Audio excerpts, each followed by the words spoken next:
Mantan personel JKT48 Melati Putri Rahel Cecilia Banting Setir menjadi pedagang kuliner kaki lima.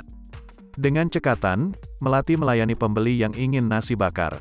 Diketahui wanita yang akrab disapa Melati atau Mim itu adalah seorang penyanyi Indonesia dan mantan anggota idol grup JKT48 dari generasi 4.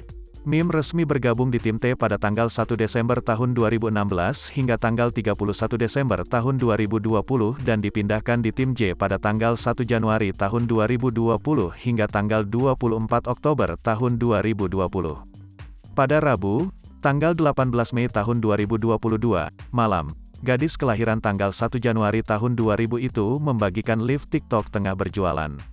Dengan cekatan, Mim melayani sejumlah pelanggan nasi bakar di warung ibunya. Sebelumnya, Mim memang kerap membagikan aktivitas berjualan nasi bakar di warung milik ibunya. Wanita berambut pendek itu, kerap meminta warga TikTok mampir ke warung nasi bakar ibunya di Johar Baru, Jakarta Pusat.